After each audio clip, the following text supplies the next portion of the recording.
Olá a todos, bem-vindos ao Diálogos pelo Clima, uma iniciativa que visa engajar diferentes profissionais que atuam na área jurídica e representantes da sociedade civil em temas que dialogam diretamente com as mudanças climáticas e com o combate ao desmatamento, tanto na Amazônia quanto no Cerrado. Essa iniciativa foi pensada para ocorrer em diferentes etapas que envolvem tanto a comunicação online quanto presencial. Com isso, a gente espera compartilhar o máximo possível de informações, tanto confiáveis quanto ideias inovadoras. Ao todo, são 6 eventos online, sobre diferentes temas que têm como objetivo a criação de um ambiente propício para trocas, que beneficiem tanto o meio ambiente como a construção de novas ideias e novos arranjos de execução. Nosso intuito é observar não apenas o desafio, mas também construir soluções para os territórios. Um texto base está disponível no site, e lá vocês vão poder encontrar os elementos todos que vão ser debatidos hoje. Mas durante a apresentação também vão ser disponibilizados links para acesso a mais informações que o WWF nos forneceu. Para esse segundo evento, que trata de PADDD na Amazônia e no Cerrado, e sobre como as obrigações e responsabilidades legais podem minimizar o impacto desse processo, a gente convidou 2 diferentes representantes de organizações que atuam para conter esse processo de extinção, recategorização e ou redução de unidade de conservação. O Dr. Leandro Mitigieri, do Ministério Público Federal, e a Mariana Napolitano, gerente de ciências do WWF, que vão participar com a gente desse diálogo. Inicialmente seriam 3 convidados, mas infelizmente a doutora Cristina Seixas teve um problema familiar grave e não vai poder participar. Mas a gente segue com 2 importantes profissionais que vão nos apresentar esses diferentes olhares e abordagens e agregar aos nossos diálogos. Agradeço já a disponibilidade, a parceria e a abertura. Para nós, debater esse tema é extremamente relevante, uma vez que as unidades de conservação contribuem efetivamente para o enfrentamento das mudanças climáticas. Inclusive, as unidades de conservação são reconhecidas como uma das formas de conservação mais relevantes para a manutenção do equilíbrio ecológico, bem como ela é um dos importantes instrumentos da política nacional de meio ambiente. A integridade dessas áreas apoia a preservação das espécies, os serviços ecossistêmicos e a construção de alternativas econômicas e sociais sustentáveis. No entanto, diferentes ações propondo a extinção, redução ou a recategorização desses espaços vêm sendo propostas no Brasil. Um fenômeno que acontece não só aqui, mas no mundo inteiro, que o Brasil vem notando significativamente, conforme dados do WWF. Esse tema também é abordado pelo Dr. Leandro em recente artigo publicado no site Jota, que fala sobre as ameaças que recaem sobre o Parque Nacional de Tijuca. Para conter essas ameaças, vão sendo pensadas, então, soluções jurídicas, institucionais, econômicas, tecnológicas e formas de comunicação diferenciadas. E algumas delas a gente vai falar hoje. Para nos ajudar a pensar sobre isso, eu vou convidar o primeiro, o Dr. Leandro Mitigieri, que é procurador da República, professor da Escola Superior do Ministério Público da União e tem um histórico grande na Universidade Federal Fluminense, como tendo sido ex-professor, agora doutorando em Sociologia e Direito, mestre em Direito Constitucional também pela Universidade Federal Fluminense, especialista em Direito Constitucional pela Universidade Pisa e coordenador de um grupo de trabalho dentro do Ministério Público voltado para a unidade de conservação. Doutor Leandro, passo a palavra para o senhor. Boa noite a todos, agradeço muito pelo convite, e um evento como esse é sempre muito importante, porque, infelizmente, nos encontramos num momento sombrio, diria assim. Nós temos aí, mais de 2.000 unidades de conservação. Em âmbito federal, nós temos 336 unidades de conservação. Há alguns anos, o nosso grupo de trabalho de unidade de conservação do Ministério Público Federal, ele atuava para que essas 336, na época eram 333 lá, os idos de 2014, 2013, que essas unidades de conservação saíssem do papel. Então, muitas haviam sido criadas, mas nem todas tinham plano de manejo e praticamente nenhuma tinha a chamada consolidação territorial, que é você concluir a regularização fundiária e fazer ela existir de fato ali, né, com, enfim, as presenças, ocupações, atividades, né, incompatíveis retiradas, né? Claro, com o devido processo legal, indenização quando fosse o caso, né?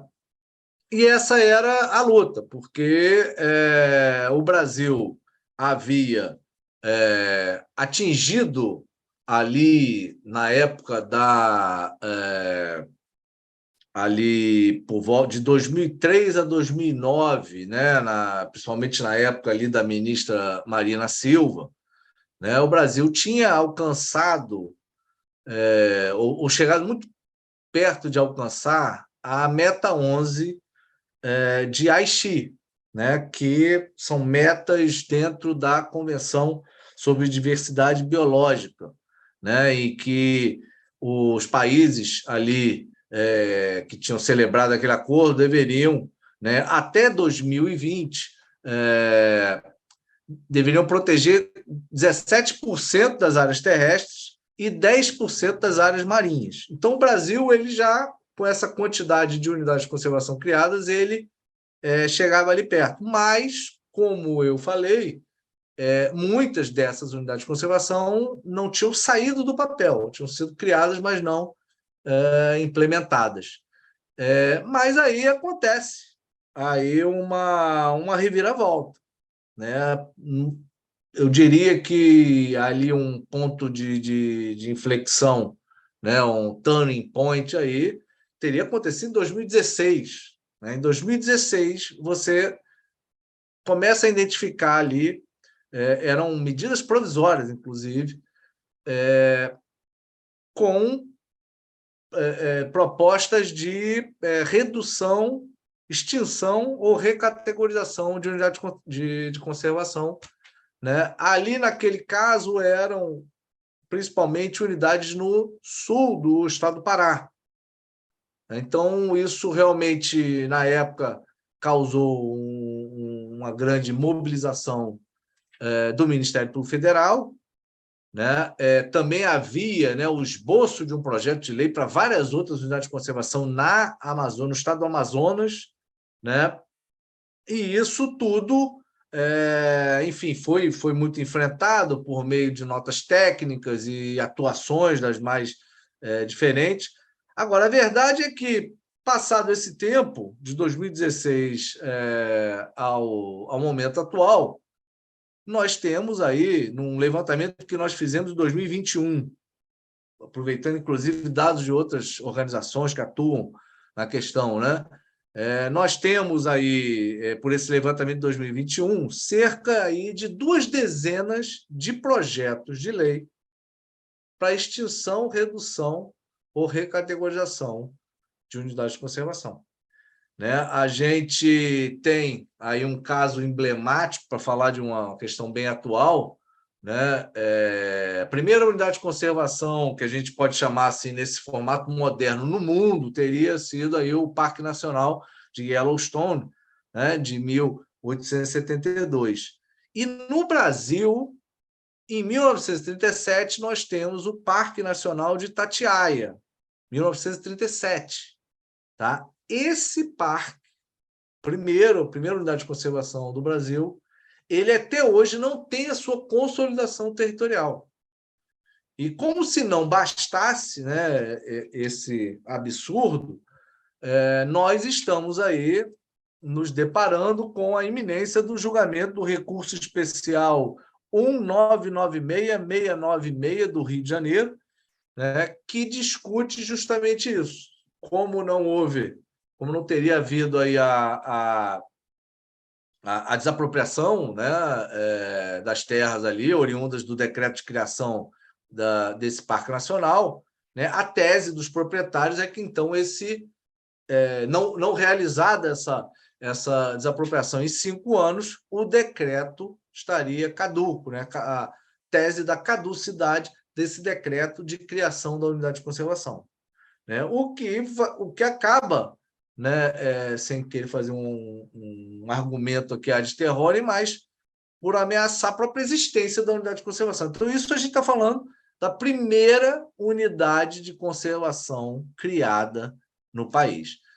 E podemos também dar um pulo para o nosso mês atual, agosto de 2020.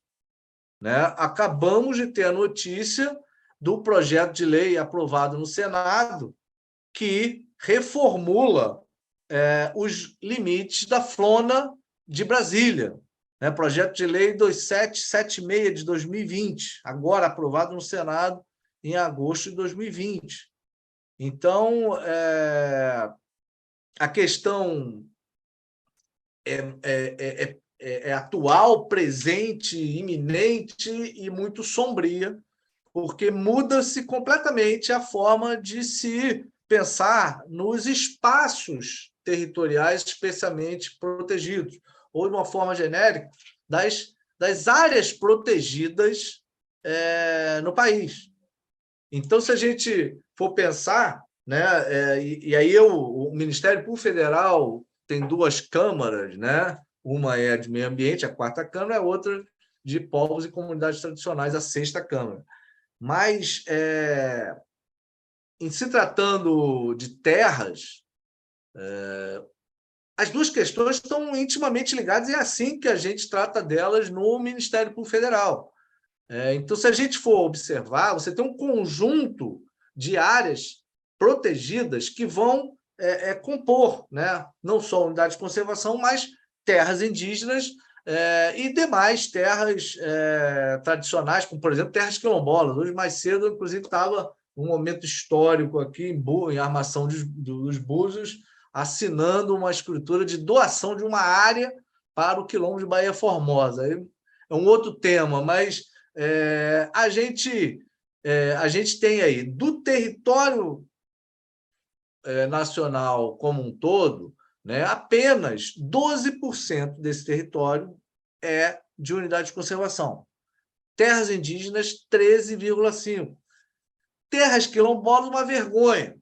0,2% de áreas regularizadas. Né? São 1.200 processos reivindicando terras quilombolas e isso não acontece. Né? Então, são pouquíssimas terras tituladas. Então, esse quadro, né, mostra que é um percentual pequeno de áreas protegidas para um total de terras, né, que ficam disponíveis para a exploração agrícola. E é importante se tocar nesse ponto, porque aí a gente vai começar a entender o absurdo que é você não admitir ou não proteger, não respeitar, né, essa quantidade, esse percentual das áreas protegidas, que, claro, né, ao fim e ao cabo, significam, inclusive, a sustentabilidade da atividade agrícola nas demais terras. Né? Agora, há algumas explicações, algumas reflexões que a gente pode fazer para entender. Né? Nós temos claramente aí um modelo concentrador de terras. Isso vai depois se comunicar, vai influenciar no que a gente vê hoje, né? na questão de querer se avançar sobre essas áreas protegidas. Então, as 10% maiores propriedades hoje no país ocupam 73% da área total do território nacional. 0,3% detém 25% de toda a terra agrícola. Então, quando a gente analisa a questão com cuidado, a gente vê que não faria sentido nenhum, né, se avançar sobre dessas terras protegidas, ao invés de, por exemplo, se questionar a questão da produtividade dessa atividade agrícola, que com esses números e com essa quantidade de terras, de áreas protegidas, batia e bate atualmente recorde de exportação agrícola. Se bem que é bom a gente ver na questão da produtividade, né? Se você pegar com outros países, por exemplo, né, Estados Unidos e Holanda. Estados Unidos, o país que mais que tem a maior produtividade agrícola, né? E a Holanda, que fica à frente do Brasil, né, com um território infinitamente menor. O que nos leva a crer que talvez a gente tenha que se debruçar sobre a questão da produtividade da terra e não pensar em matar, por exemplo, a galinha dos ovos de ouro, que são as áreas protegidas. São muitas as teses, né? Tanto da questão da justiça climática, ou até mesmo da relação, para a gente falar de Amazônia e Cerrado, né? A relação da alta produtividade no Cerrado tem estreita ligação com a existência da floresta amazônica, né? São várias as teses, né? Principalmente a questão dos corredores aéreos hidrológicos, né? Que mostram claramente que é a existência de uma bacia hidrográfica na Amazônia, aquela mata, né, que vai permitir a produtividade em outras áreas. Então, eu faço sempre essa ligação, que parece assuntos completamente diferentes, mas quando eu vejo um movimento organizado, né, para vulnerar, né, atacar as áreas produzidas, a gente tem que sempre lembrar, o Brasil é um país que não fez reforma agrária. Se a gente for pegar outros exemplos, né, os Estados Unidos, no Homestead Act, ele simplesmente faz uma reforma agrária de 270 milhões de hectares. Até se você for comparar com a reforma agrária de Cuba, né, que é só de 15 milhões de acres. Então, veja, ali houve uma distribuição de terra. Então, no Brasil, houve o contrário. Houve a construção de um modelo, né, de mão de obra barata, fundamentalmente, né, baseada na escravidão, né, e terra barata, abundante e barata, né, operada por meio, né, de grilagens ou outros movimentos, avançando sobre essas terras, e não se busca, nunca se primou por uma produtividade. Então, se a gente for pensar, né, é um modelo que agora impede, né, com um grande lema aí de não regularizar mais de 1 centímetro de terra indígena, né, terras quilombolas, né, desde pelo menos a lei de terras de 1850, tudo é feito para que o negro não tenha propriedade de terra, né, e para completar o que se tinha avançado em termos de unidade de conservação, agora sofre essa ameaça, essa miríade de ameaças que eu narrei aí anteriormente. Então, nesse início, eu faria essas colocações à disposição aí para novas reflexões. Obrigada, doutor Leandro. Adorei, porque você pegou um pouquinho de cada de vários temas para a gente poder avançar nos debates.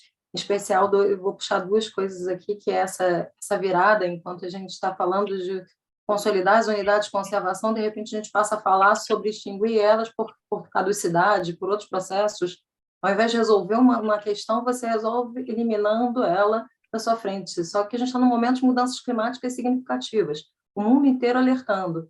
Olha, vai ter um aquecimento global. E aí bate exatamente na sua fala no alimento. A gente, aqui no Brasil, commodities primário é a base da nossa economia. A gente está falando de muito de agricultura. E a agricultura precisa de água, precisa de um meio ambiente adequado para estar sendo produzida. Então, tem tudo a ver com o nosso tema, com a nossa discussão, que a gente traz depois aqui de novo.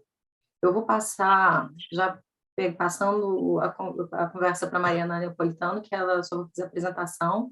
Ela, apesar de ser uma pessoa muito conhecida na área ambiental, queria apresentá-la, gerente de ciências do WWF Brasil. Ela tem mais de 18 anos de experiência, de atuação em conservação da biodiversidade. Ela é bióloga, tem doutorado em ecologia pela Universidade de São Paulo e está no WWF desde 2009, trabalhando com temas de áreas protegidas e planejamento da conservação. O currículo dela é super extenso, em projetos super interessantes na área ambiental, e dentre eles o acompanhamento do PDDD no Brasil e a busca de soluções individuais e em redes. Então, vou passar a palavra para a Mariana. Obrigada, Andréia, obrigada pelo convite. Estou super animada para a gente fazer esse diálogo, falar um pouquinho mais sobre esse contexto, acho que é bastante complementar aí ao que o Leandro já colocou, né? Tem um pouco desse histórico, né? Um pouco da atuação também da sociedade civil nesse fenômeno, né? Que é o PADDD. Em parceria entre o WWF Brasil e a Conservação Internacional, a gente vem, de alguma forma, monitorando esses eventos de PADDD aí desde 2010. A gente tem uma sequência de eventos já bem relevante em 2008, com a redução de algumas áreas protegidas na Amazônia, por uma suposta criação e estabelecimento de uma hidrelétrica que até hoje não aconteceu, mas as áreas foram reduzidas, né? Então, a gente já começa com essa história. E a gente vem fazendo isso muito por meio da plataforma, uma plataforma chamada PADDD Tracker, né, que existe hoje na versão em inglês e em português. A gente colocou, inclusive, essa semana no ar uma versão da plataforma nova, com outras funcionalidades. Convido todo mundo também a navegar um pouquinho e a gente pode abrir uma conversa longa aí sobre isso também. Essa plataforma tem como objetivo a gente monitorar, compilar e promover essas trocas de conhecimento sobre esses processos, sobre esse tema, né? Primeira coisa que salta aos olhos, quando a gente olha para isso, é que os números mostram para a gente que não são eventos isolados, não são exceções, né? Até hoje a gente teve mais de 90 eventos de PADDD, quer dizer, de redução, de recategorização ou de extinção de áreas protegidas que aconteceram no Brasil e já impactaram mais de 11 milhões de hectares, uma área, assim, absurdamente grande, né? Além de outras mais de 100 propostas, né, que não foram à frente, não foram efetivadas. Como o Leandro mencionou, a grande parte dos casos acontece aí após 2010, especialmente após 2015, né? Essa via de redução de áreas protegidas parece que ganha, né, um momento, né? E ela se concentra especialmente na Amazônia, mais da metade dos casos acontecendo na Amazônia, mas também no Cerrado, né? E os motivos para esses eventos, eles são muito diversos, né? Na Amazônia, os principais drivers aí por trás desses processos são infraestrutura, um pouco, especialmente entre 2010 e 2018, e agora também mais recente a questão da mineração, né? A gente também tem um processo muito perverso que acontece nas unidades de conservação, especialmente na Amazônia, que é você ter invasão de áreas protegidas, o desmatamento com queimadas associadas, grilagem dessas áreas, quer dizer, uma série de crimes ambientais, e depois, associado a isso, você tem um projeto de lei que, de alguma forma, tenta dar algum nível de regularidade, né, legalizando toda essa sequência aí de ilicitudes, né?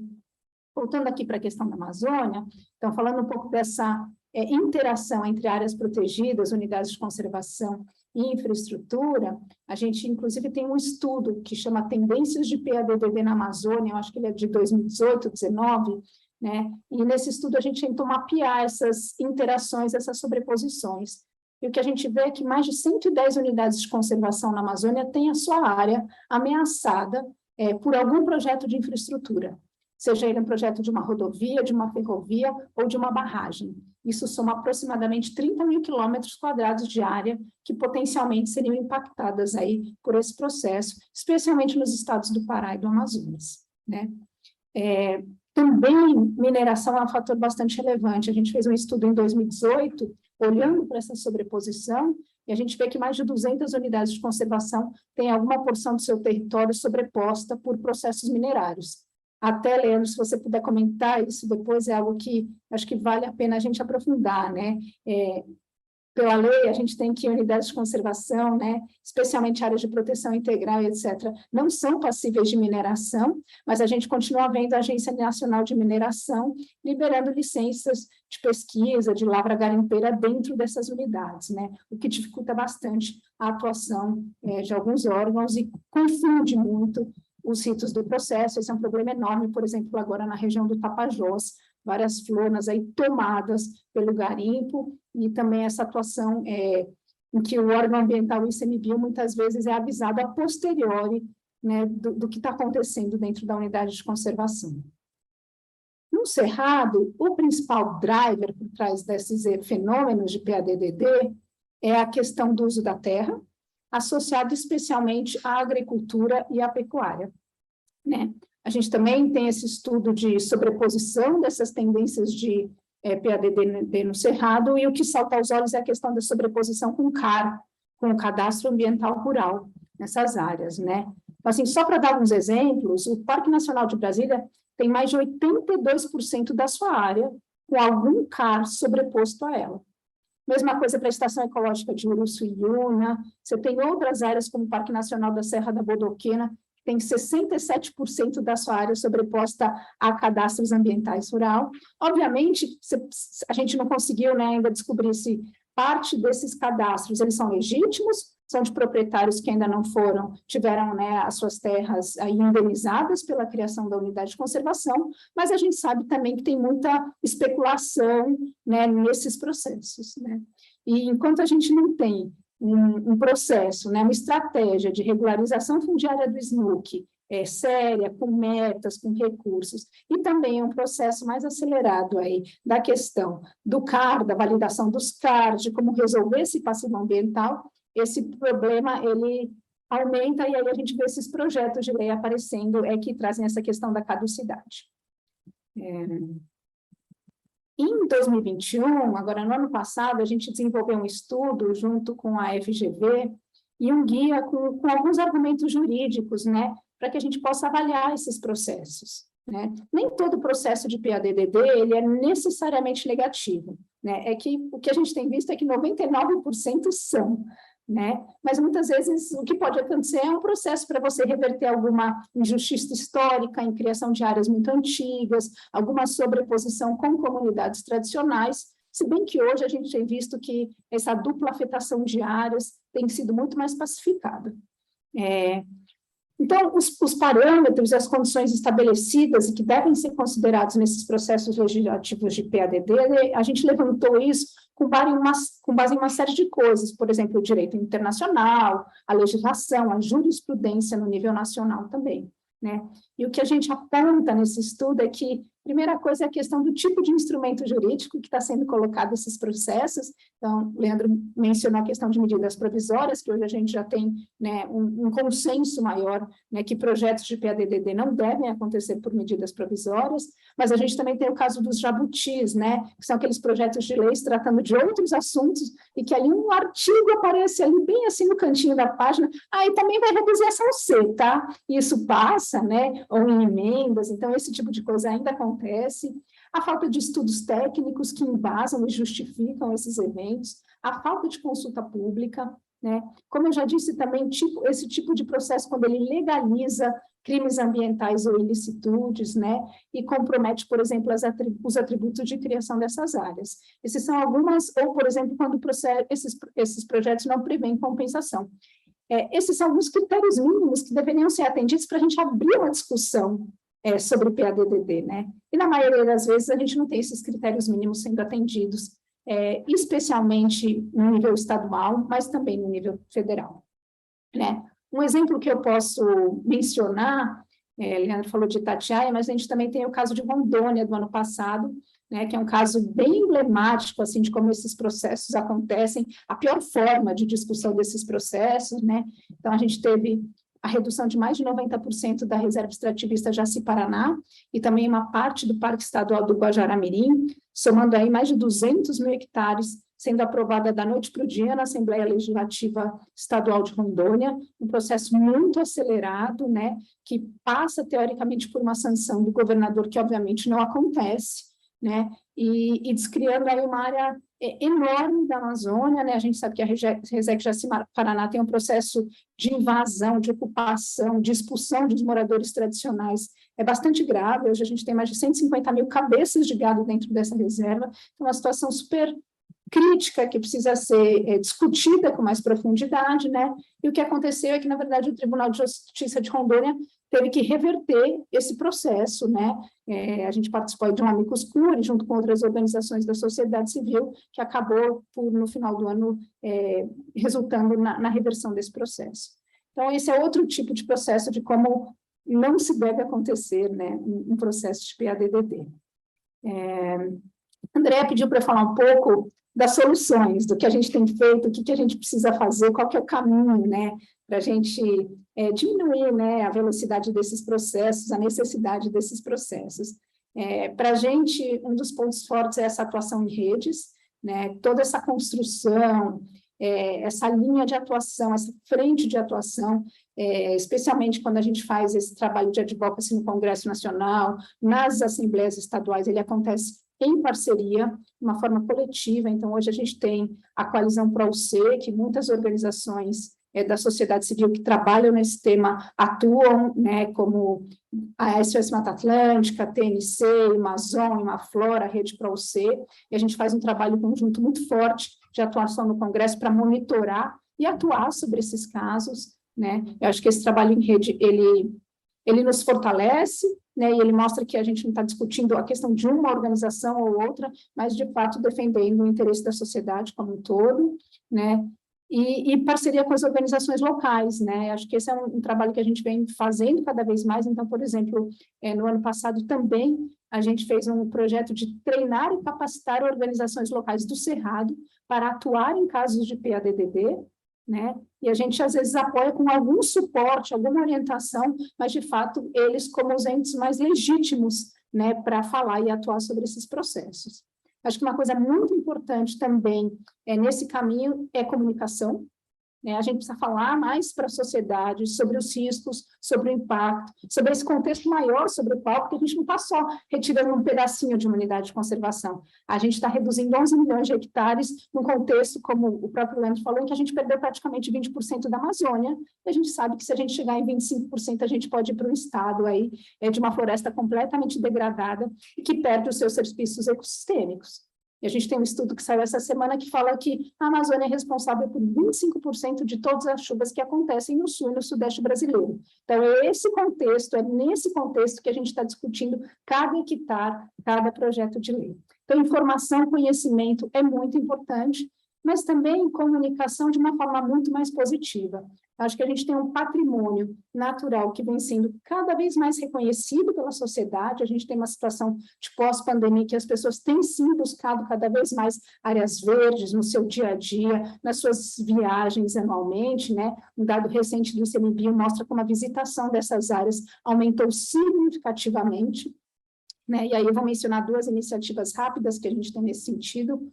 Uma no âmbito da Coalizão ProUC, que é um dia no parque, que acontece sempre no terceiro domingo de julho, um dia para a gente celebrar as nossas áreas protegidas. Esse ano a gente voltou a fazer essa ação online, e a gente teve mais de 100 mil pessoas no dia 24 de julho, fazendo ações com grupos de caminhada, associações de amigos das unidades, os gestores das unidades de conservação, mais de 900 atividades diferentes oferecidas em mais de 350 unidades de conservação. E uma outra iniciativa que a gente vem, né, plantando uma sementinha sobre ela agora, em discussão aqui em São Paulo, né, com uma série de parceiros de áreas diversas, é uma iniciativa que a gente chama de Parques Saudáveis, Pessoas Saudáveis, conectando a agenda de saúde com a agenda de meio ambiente, né? Como a gente precisa das áreas verdes e como frequentar áreas verdes reduz os nossos níveis de estresse, muda o nosso batimento, a nossa frequência cardíaca, né? Nosso colesterol, nossos níveis de cortisol. Então, um trabalho cada vez maior de aproximação dessas áreas, mostrando, né, como um meio ambiente saudável é essencial para a gente ter também uma população saudável.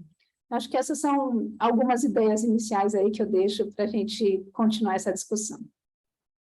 Obrigada, Mariana. Inclusive, porque você fez um passeio pela história por diversos pontos, né? Você abordou a questão da forma como está sendo explorado o território, da questão da regularização ambiental das propriedades, passando para as soluções, para os caminhos, e para essa discussão que a gente vem trazendo muito forte sobre comunicação.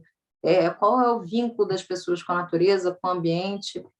Muitas vezes as pessoas acham lindo passear no meio ambiente, fazer visitas, mas dissociam isso do dia da proteção, tem que também estar engajado e ajudar nessa proteção. E aí, nisso, eu vou até puxar a conversa para algumas perguntas que a gente já tinha mais ou menos desenhado, tanto para o Leandro quanto para a Mariana. Leandro, eu vou te fazer uma pergunta, assim, olhando para o Ministério Público, é interessante que nem todo mundo conhece a atuação do que o Ministério Público pode fazer de fato. Então, seria interessante se você pudesse dar para a gente um olhar sobre como é que pode ajudar para prevenir, para precaver ou para impedir processos de recategorização, redução ou extinção de unidades de conservação. E aí, Mariana, eu vou trazer para você uma pergunta, que assim, você trouxe uma série de exemplos interessantes. E aí como é que as organizações da sociedade civil ou as pessoas, de uma maneira geral, podem fazer, o que a gente pode fazer de diferente para evitar que esses processos eles cheguem no poder legislativo?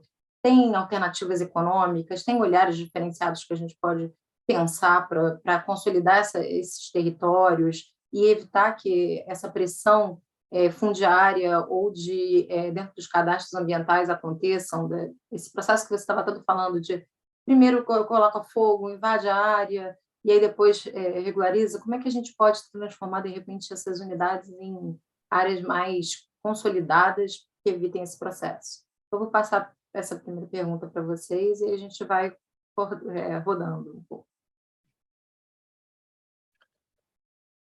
Bem, respondendo a sua pergunta e pegando um gancho na fala da Mariana, né, que abordou, por exemplo, esse absurdo da mineração, né? É absurdo porque a mineração é uma daquelas atividades que a gente sabe muito bem, né? Não tem recomposição ambiental, não tem como restaurar, né? A restauração da mineração é aquele lago. Eu tive a oportunidade de ir lá em Serra Pelada e hoje é um lago. Parou a mineração e enche de água e fica um lago, né, com aqueles resíduos todos de mercúrio. Então, é uma atividade completamente incompatível com a ideia de unidade de conservação. O interessante é que há uma tentativa muito grande de avanço de mineração em terras indígenas, né, que o artigo 231 da Constituição, no seu parágrafo 7º, vai falar que é até possível, mas tem que ter autorização do Congresso Nacional. É o texto do artigo lá da Constituição.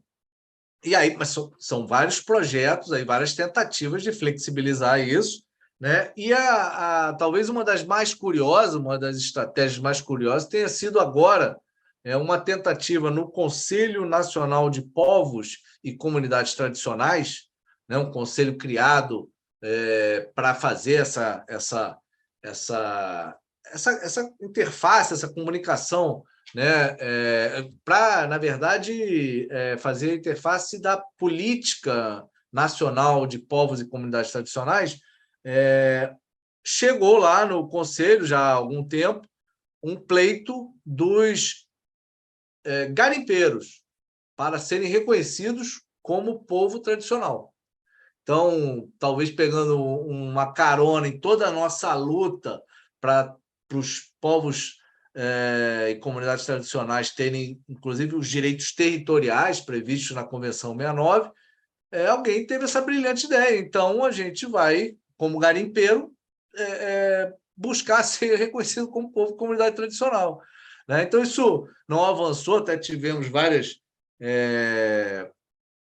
reuniões, né, com o próprio presidente do CNPCT. São outros grupos que também tentam, né? E isso é uma questão bem complicada, mas veja que há realmente diversas frentes perigosas, né, tentando flexibilizar essa questão. Nesse maior absurdo que seria a unidade de conservação e também tentando burlar o que exige a Constituição para a mineração em terras indígenas. Eu também acrescentaria, respondendo também sobre a atuação do Ministério Público Federal, que a Mariana falava da questão das medidas provisórias que tentaram extinguir ou reduzir a unidade de conservação e de fato, é uma via completamente inadequada, mas acabou que isso foi cristalizado na ADI 4717, ajuizada pelo Ministério Público Federal, né, pela Procuradoria-Geral da República à época, né, em que ficou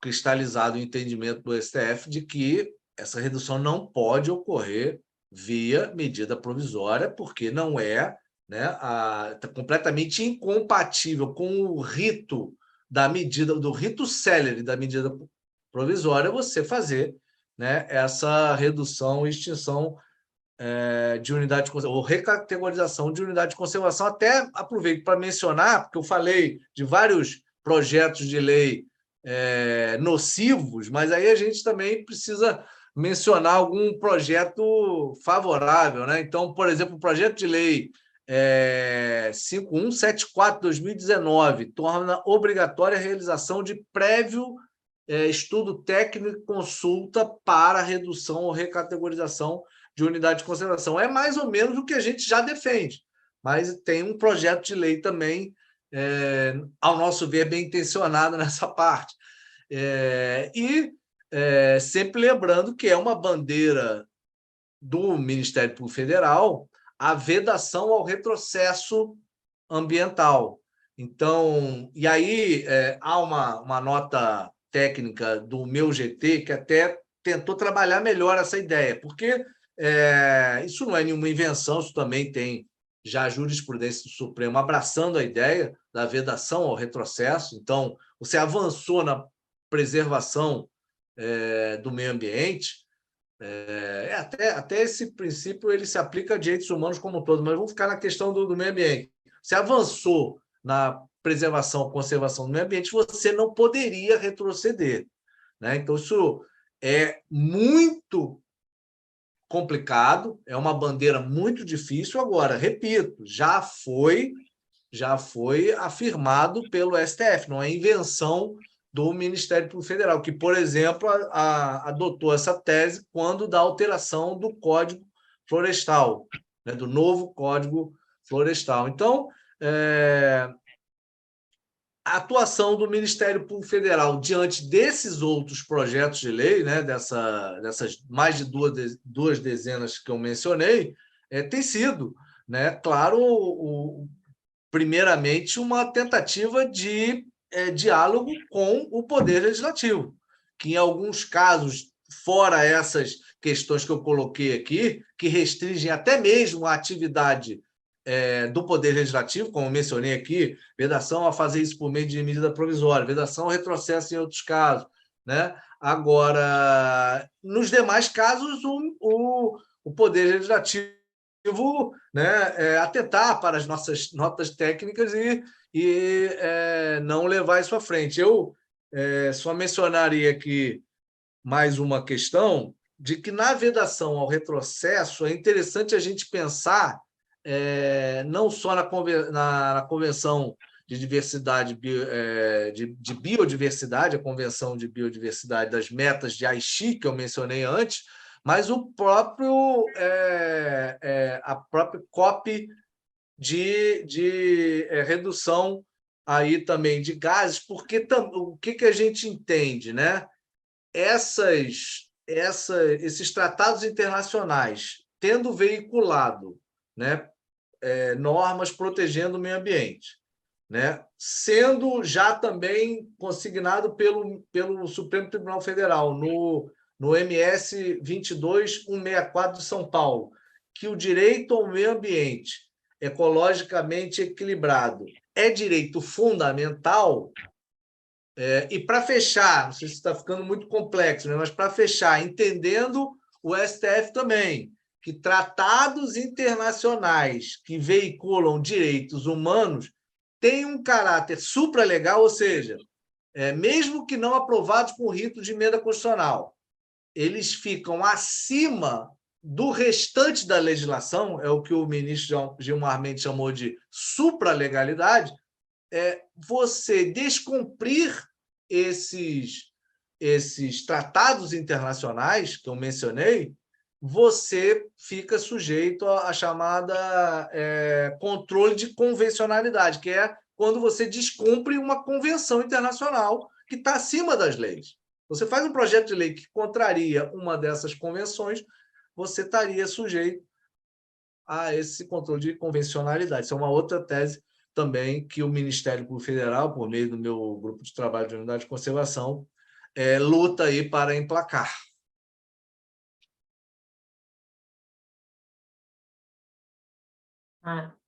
Posso seguir? Você me perguntou um pouco sobre essa questão da consolidação, né? E, de fato, assim, a gente vê que unidades de conservação, um grau maior de consolidação, né, que tem uma visão da sociedade sobre os seus benefícios e impactos positivos, ela tem um histórico maior, às vezes, de resistência a esses processos, tá? Não que eles não existam sobre essas áreas, mas a discussão ela é um pouco mais difícil, né, em termos de você ter uma sociedade que apoia e defende essas áreas. Um caso emblemático é a Estrada do Colono, no Parque Nacional do Iguaçu, né? O segundo parque mais visitado, tem a história de passar a reabrir uma estrada, né, que inclusive tem um impacto em termos de biodiversidade, com a maior população de onças da Mata Atlântica nessa região. Mas é um projeto que tem muita discussão, que tem muita cobrança social, porque é um parque, de fato, que é muito difícil de você negar os benefícios e os impactos desse parque. Então, acho que a gente, de fato, implementar o que está previsto nos planos de manejo dessas áreas é o caminho necessário, mínimo e essencial, né, que de alguma forma também pode coibir e evitar esses processos. Não só unidades de conservação como os parques, olhando para a questão da visitação, né, mas também a gente tem áreas de produção, você tem reservas extrativistas, reservas de desenvolvimento sustentável, florestas nacionais, que têm um potencial de produção, de geração de recursos, né, de uma forma muito mais diversa, inclusiva, né, do que qualquer outro uso da terra previsto para essas regiões.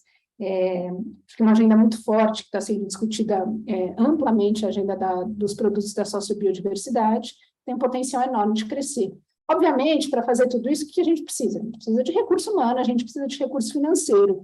Eles são escassos, porém eles existem, né? E muitas vezes, infelizmente, eles estão paralisados, né? A gente tem a paralisação aí de fundos importantes que eram voltados exatamente, ou um dos seus objetivos era a consolidação de unidades de conservação, o Fundo Amazônia, a própria questão dos fundos e dos mecanismos para compensação ambiental, né, que hoje estão num ritmo bastante lento.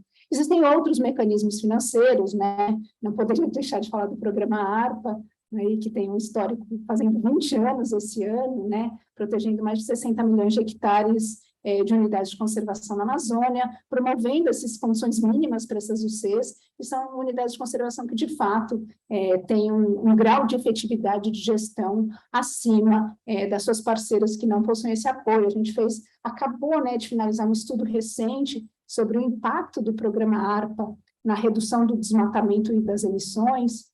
E aí os dados que a gente tem são muito expressivos, né? Entre 2008 e 2020, esse conjunto de unidades de conservação apoiados pelo ARPA foi essencial para evitar, né, mais de 260 mil hectares de desmatamento que acabariam gerando, né, cerca de 100 milhões de toneladas de CO2. 100 milhões de toneladas de CO2 é o total das emissões da aviação doméstica dos Estados Unidos em um ano, né? Então, mostra um pouco também o que o Leandro já falou, dessa conexão entre a existência da unidade de conservação e a questão das mudanças climáticas. Então, os fundos e o recurso para a implementação dessas unidades de conservação não deveriam vir só da agenda de biodiversidade, da agenda mais de meio ambiente. A agenda climática também precisa ver e considerar cada vez mais o valor das áreas protegidas e da sua implementação.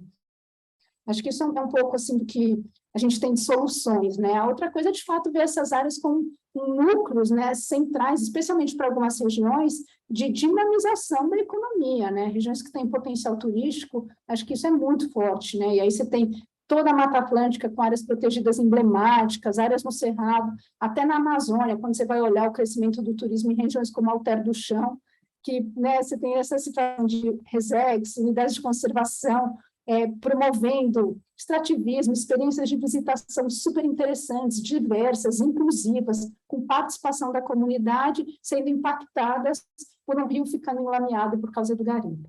né? Então, são duas histórias completamente divergentes, né, sobre as boas histórias que a gente pode contar do valor da área protegida da floresta na Amazônia. Então, eu acho que consolidar unidades de conservação requer recursos, eles não estão postos, eles não são suficientes, eles ainda são escassos, mas eles existem. E muitos desses recursos essenciais, infelizmente, estão paralisados aí por uma série de motivos. Acho que falar um pouco de implementação das áreas é esse hoje o cenário.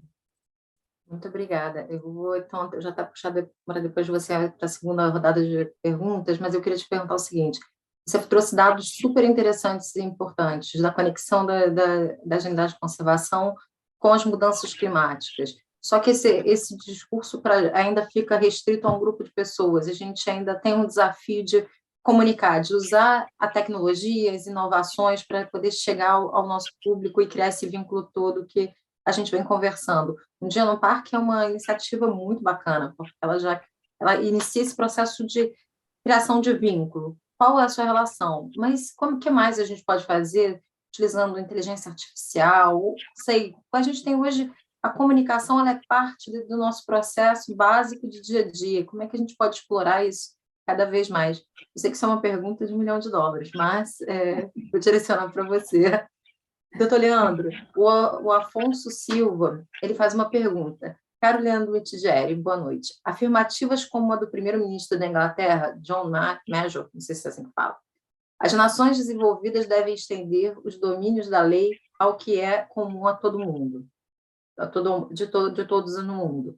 As campanhas de ecologistas internacionais e que estamos assistindo no passado e no presente sobre a região amazônica estão deixando a fase propagandista para dar início a uma fase operativa, o que pode definitivamente ensejar intervenções militares diretas sobre a região e a implantação do corredor AAA. Devem ser motivo de preocupação para a soberania do Brasil? Em que fase de execução essa fala se encontra? Pergunta intensa. E aí eu queria só aproveitar e aí fazer uma pergunta bem jurídica, assim. Hoje a gente olha para os ministérios públicos, para a atuação da justiça, e as divisões são comarcas, cada vez mais vem se discutindo um olhar mais de paisagem, um olhar de bacias hidrográficas, para se olhar não só o impacto local, mas um olhar de conjunto. Como é que você vê essa discussão acontecendo dentro do Ministério Público? Se está acontecendo essa discussão dentro do Ministério Público? E só a última pergunta para Mariana. Mariana, você falou sobre várias fontes importantes de financiamento. O W faz uma série de estudos sobre levantamentos financeiros, econômicos, o tempo todo olhando para as unidades de conservação. Se você puder dar um caminho, uma pista para onde a gente pode... Vocês acham que é interessante seguir para a gente conseguir dar essas respostas para combater o desmatamento e a mudança climática? Isso é bem legal. Muitos desafios. Aí eu vou inverter a ordem, vou começar com a Mariana, só para a gente mudar um pouco a ordem, já que tem um desafio grande. Legal. Começar falando um pouco de tecnologia e inteligência artificial, né? Eu acho que esse foi um dos ganhos da pandemia, né? A gente tem um trabalho, uma força-tarefa junto da IUCN sobre o impacto da pandemia nas áreas protegidas, e a grande parte dos impactos foi negativa, especialmente para a unidade de conservação que dependiam muito de turismo, no caso da África e etc. Mas a gente também começou a ver algumas lições aprendidas, ou coisas que foram adotadas durante a pandemia e que estão sendo mantidas e que fazem cada vez mais sentido agora, né? Então, uma das coisas é que, num cenário de poucos recursos humanos, você usar a tecnologia em prol da gestão das áreas pode ser muito positivo, né? Um exemplo simples, mas que tem feito a diferença e sendo implementado em algumas unidades de conservação, especialmente estaduais, é o agendamento de visitação online. Quer dizer, você consegue distribuir o público, diminuindo o impacto de você ter uma concentração de gente no mesmo ponto, com pisoteio e etc., e também melhorando a experiência do visitante. Né? A pessoa sabe que horas que ela vai aonde, ela não se depara com filas. Então, acho que esse tipo de sistema tem sido cada vez mais adotado, são sistemas geralmente de baixo custo e que substituem muito você ter ali 3 ou 4 pessoas tendo que fazer a gestão dessa visitação.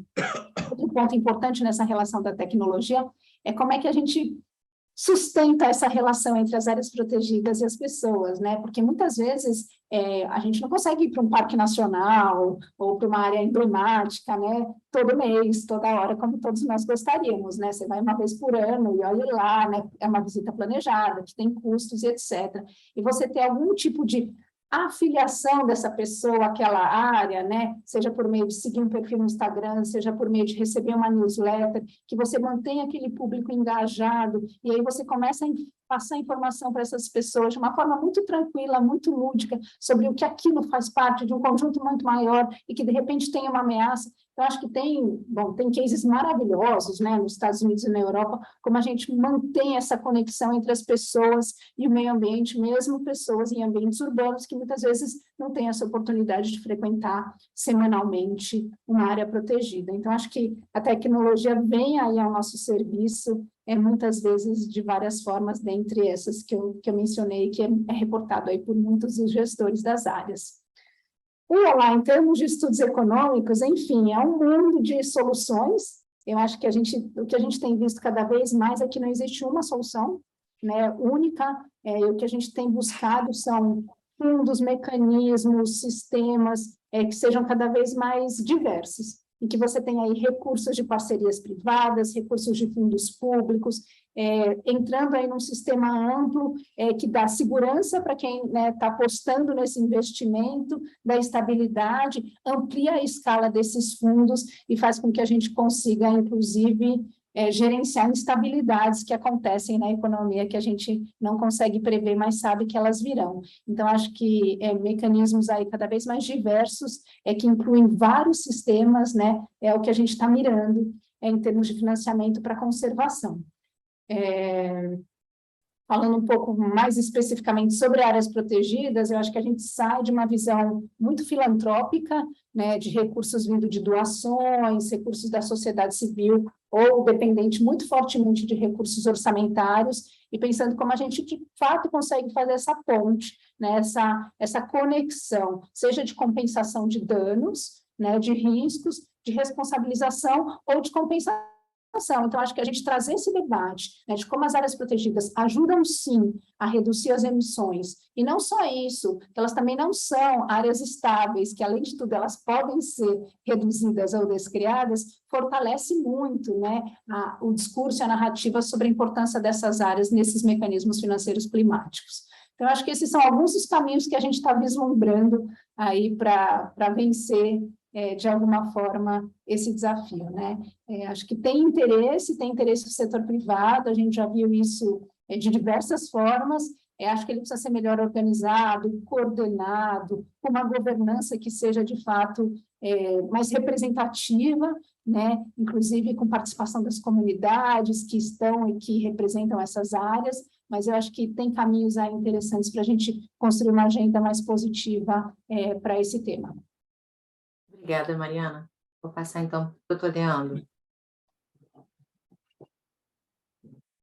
Bem, tentando lembrar aqui da pergunta, mas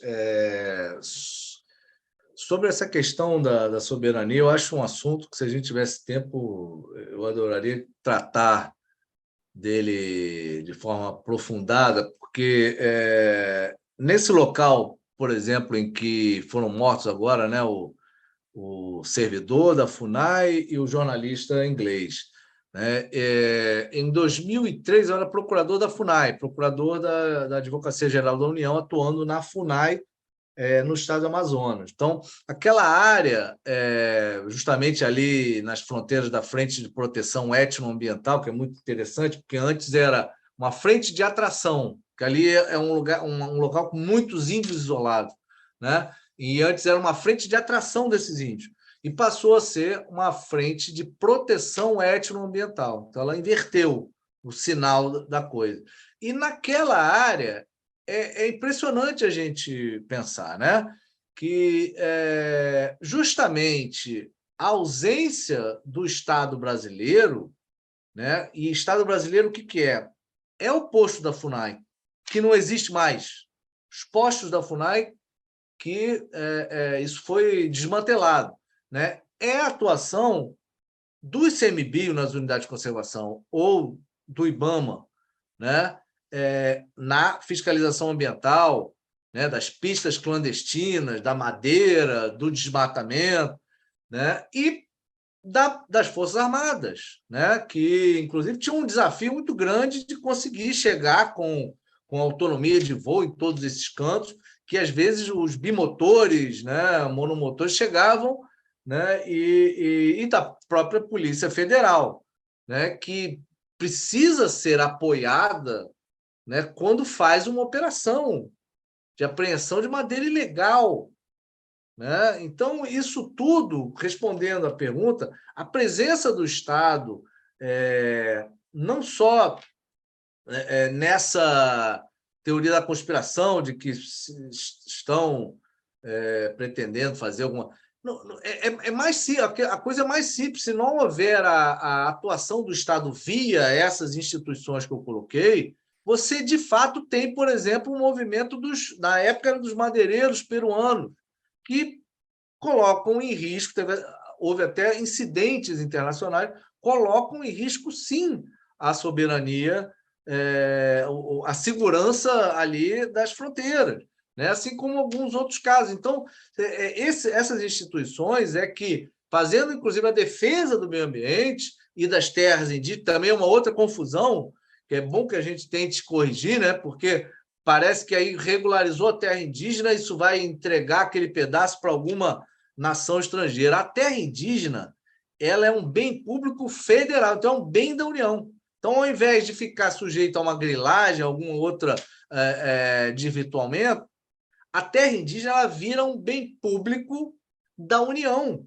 com o posto lá da FUNAI. Então, eu acho que o caminho nessa questão de uma preocupação em relação à soberania com certeza, eu acho que isso é consenso no MPF, praticamente, é a atuação dessas instituições. E é interessante a gente notar como você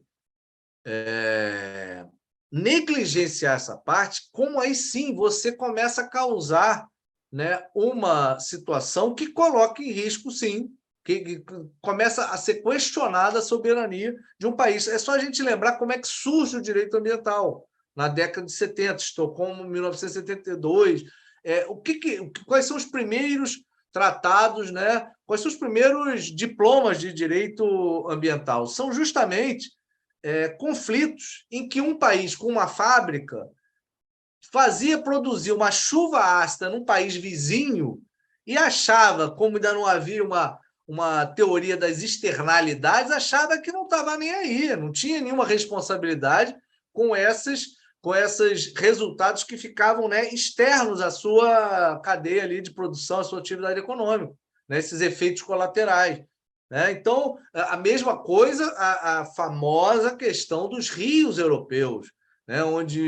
Em que um país fazia alguma interferência no rio, até causava poluição naquele rio, prejudicando os demais países. Na Europa são grandes rios que são utilizados por vários países. Então, se a gente notar, o próprio direito ambiental ele vem dessa ideia de que você poder pegar a sua floresta, né, e fazer o que bem entender, isso é problemático. Eu queria, não sei se ainda vai ter alguma outra chance, mas na questão do desmatamento, reforçar essa ideia, né? Um recente estudo do DETER, do INPE, agora divulgado, agora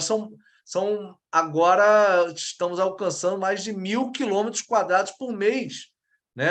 Há quem diga que o desmatamento ele pode chegar a um ponto que ele fica irreversível. Então, isso tudo, e aí, não só essa estrada do colono, mas esse desmatamento, ele lá é muito decorrência desse trecho do meio da BR-319.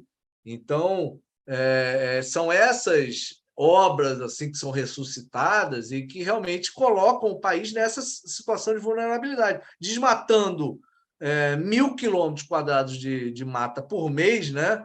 De uma mata importantíssima, não só para o Brasil, para o mundo.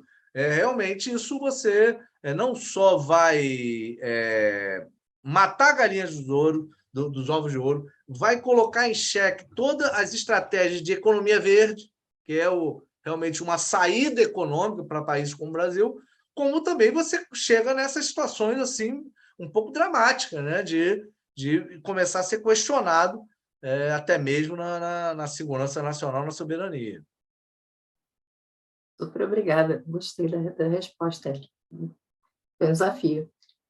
Eu vou meio que fechando e dar os últimos 5 minutos para vocês, mas apareceram algumas perguntas, então esse fechamento vai ser com algumas perguntas. O Thales do Carmo pergunta: Mariana, boa noite. Você sabe dizer quantos hectares já perdemos por conta das reduções e desafetações já consumadas? Em relação aos processos que estão em curso, temos essa estimativa? Você mesmo já tinha trazido alguns números, né? E a Sol Campos, ela pergunta: Mariana, comunicação exige frequência, isso é caro e os recursos em geral são escassos. Vislumbra uma mudança de percepção que a priorize e, em caso afirmativo, de onde viriam os recursos? Recursos para estudos e trabalhos de campo, em geral, não contemplam comunicação intensiva, que novamente é cara e, acima de tudo, muito competitiva. Tem solução, esperança para uma disputa tão desigual? Doutor Mitidieri, o Sol Campos também aproveita e pergunta: o senhor mencionou a quarta Câmara e foi falado no debate como a questão ambiental impacta e é impactada por outras. Pensa que a questão ambiental é suficientemente conhecida no Ministério Público Federal? E, em caso negativo, que iniciativas podem ajudar nisso? Vou até pegar essa pergunta dela, porque assim, é uma coisa que a gente vem discutindo muito. Como capilarizar a informação ambiental ou debate ambiental dentro do sistema de justiça brasileiro, que ainda está muito fechado naquelas caixinhas tradicionais do direito penal, do direito civil, e poucos são as áreas. A gente encontra no Amazonas uma vara de meio ambiente, você encontra no Maranhão uma vara de direitos difuso, mas ainda tem uma dificuldade de capilarizar. E aí a minha pergunta é assim: tem algum insight, alguma forma da gente conseguir trazer cada vez mais para esse debate, ainda mais agora doutorando na área de social e jurídica? Então, vou passar 5 minutos para a gente pedir para finalizar também os pensamentos e agradecer a presença dos dois. Mariana, começa? Eu começo, então? Vamos lá. Pode começar. Oi, Thales. Em termos de números, o que a gente tem dos processos que já foram efetivados de PADDD são cerca de 11 milhões de hectares, muitos processos na Amazônia. Um dado importante é para o Cerrado, que eu sei que vai te interessar: a gente tem cerca de 2 milhões e meio de hectares perdidos no Cerrado. Isso é uma análise histórica, tá? Então, tem essas áreas maiores aconteceram mais lá para trás, apesar de hoje ter alguns processos significativos.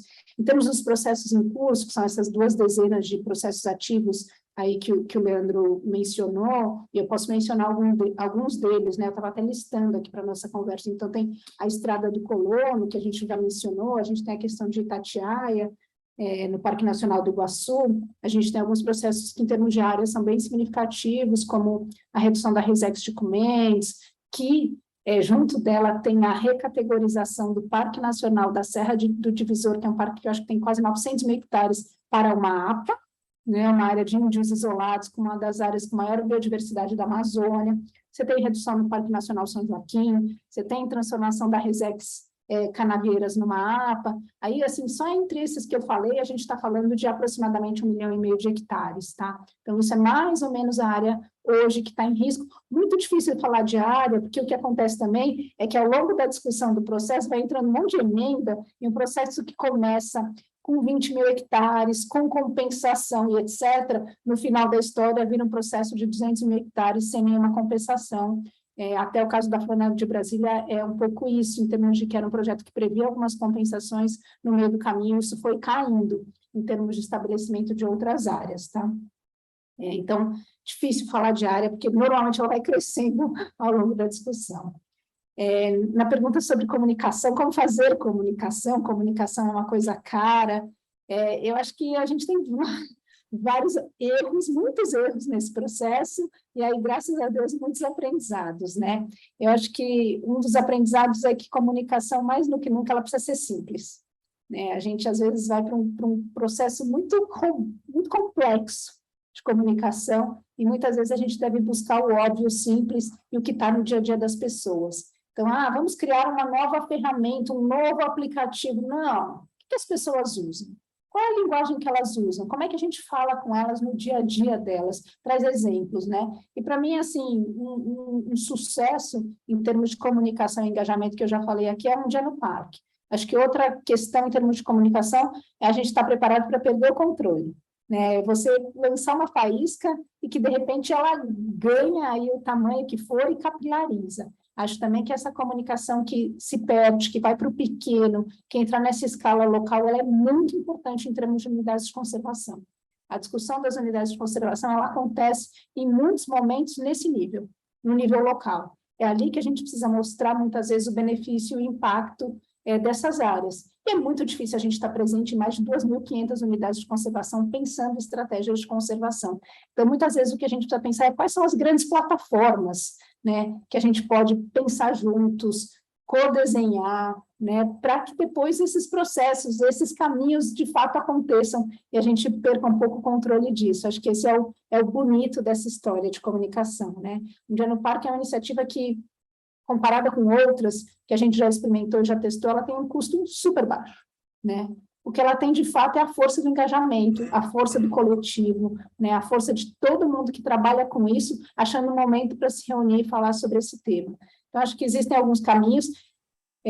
Biólogo não sabe fazer muito bem conservação, então a gente precisa inovar muito nessa área, né? Usar muitas das ferramentas que os jovens estão utilizando, então a gente precisa, na verdade, essa é uma coisa que a gente vem buscando muito forte no time, por exemplo, de comunicação do WWF, é diversificar esse time, ter gente de todas as regiões do Brasil, com toda, né, a sua diversidade cultural, para a gente falar nessas diferentes, né, línguas e contatos e experiências, e reduzir muito mais também a idade desse time, ou pelo menos diversificar a idade desse time, né? Porque muitas vezes a gente tem pessoas que estão pensando em comunicação de uma forma extremamente, não ultrapassada, né, mas tradicional. E eu acho que a gente precisa renovar o nosso olhar um pouco sobre essas estratégias.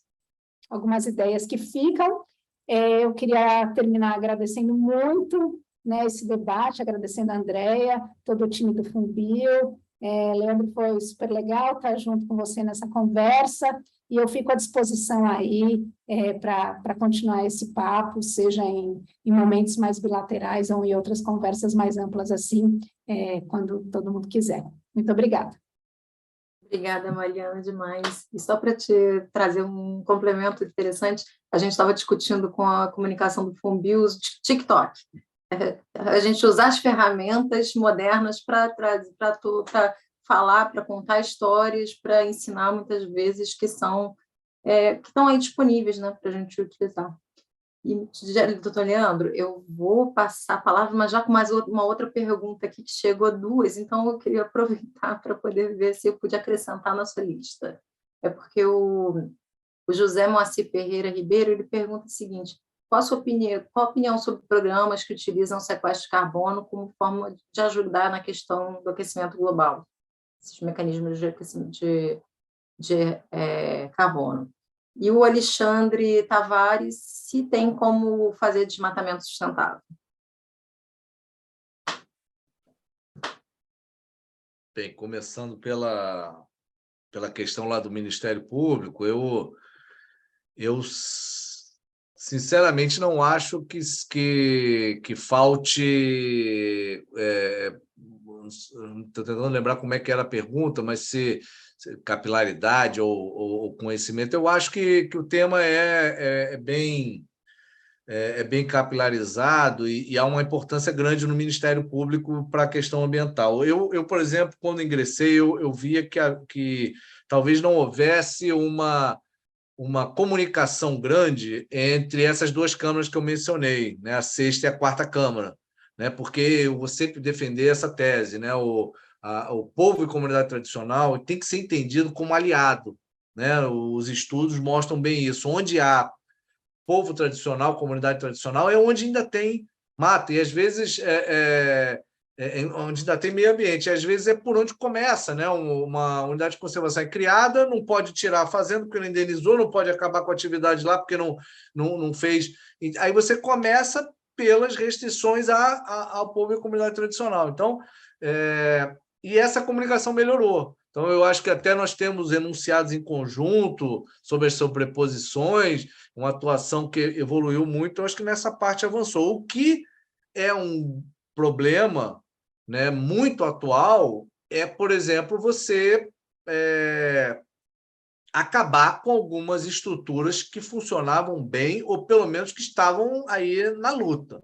Então, por exemplo, foi extinta a Força Tarefa Amazônia, né? Então, a gente falou aqui do desmatamento, eu falei desses últimos números, e isso realmente contrasta com a extinção dessa força-tarefa. É uma força-tarefa que, junto com, por exemplo, com o meu GT, por exemplo, né, é responsável por várias iniciativas da Amazônia, já que aqui a gente está focando mais na Amazônia e Cerrado, né, com várias iniciativas, carne legal, o desmatamento, combate ao desmatamento, e até mesmo a ação de improbidade contra o então ministro do Meio Ambiente, né? Quando naquela época lá do passar boiada, aquela história toda. Inclusive, o nosso GT, eu assino essa ação de improbidade também, porque o nosso GT, junto com outras estruturas dessa do Ministério Público, né, enfim, se articulavam para essa atuação, né?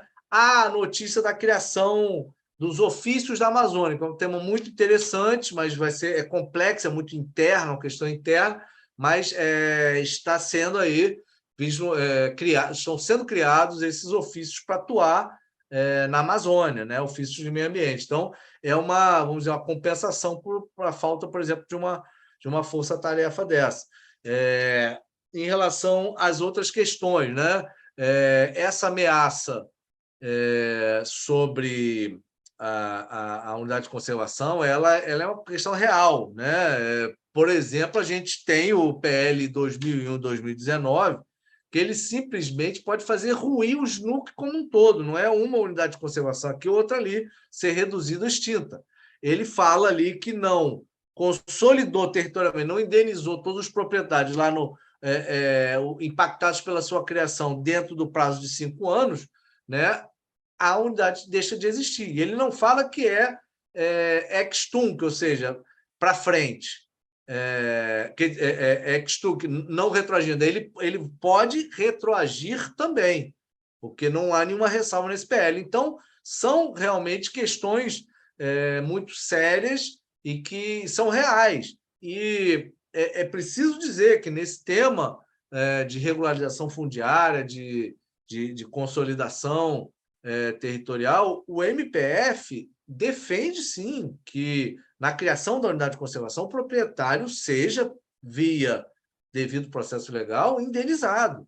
E, para isso, até mencionaria que foi o trabalho grande do GT esmiuçar essa questão. Por que a gente não consegue, né, fazer regularização fundiária de unidade de conservação? Se você der uma lida no SNUC, né, e ver a questão da Câmara de Compensação, a resolução do CONAMA sobre Câmara de Compensação, você vê que é toda uma legislação voltada para angariar recursos. Ela diz de onde virão os recursos, né, das compensações ambientais, por exemplo, de grandes empreendimentos com potencial de danos ambientais, significativo dano ambiental. Ela diz que desses empreendimentos deveriam ser alocados essas compensações ou então as criações ou manutenções de unidades de conservação de proteção integral. Então, ela fala, né? Mas isso a gente chegou a acompanhar de pé naquela época que a gente queria implementar, né? Não tinha que lutar contra, tinha que ver como implementava. A gente via como era operada ali a Câmara de Compensação e era uma ausência de vontade política de se investir dinheiro nessa regularização. Então, realmente, é uma questão muito grave e de onde a gente começou realmente a ver outras soluções, que eu menciono aqui também para deixar registrado, que seria o que eu vinha conversando, inclusive, com a colega que estava atuando nesse RESP aí da Unidade de Conservação de Itatiaia, que é mostrar que o MPF pensa em soluções. E uma delas, eu estou cada vez mais convencido, é a ideia da desapropriação indireta. Então, o Estado, né, ou a União, Estado ou município, cria a unidade de conservação, não implementa, porque não destina recursos, né? Então, deve estar configurada aí uma situação de desapropriação indireta, em que o Poder Judiciário vai dizer indenize e faça a retirada dessas atividades desses proprietários da área da unidade de conservação. Eu estou sentindo que eu deixei algumas outras perguntas aí que eu nem me lembro quais são, não respondidas, né? Não, tudo bem. Eu acho que foi um bom fechamento. Queria agradecer a vocês dois pela disponibilidade. Prazer aí debater com vocês, com a Mariana, tá? Esqueci de fazer esse agradecimento aí.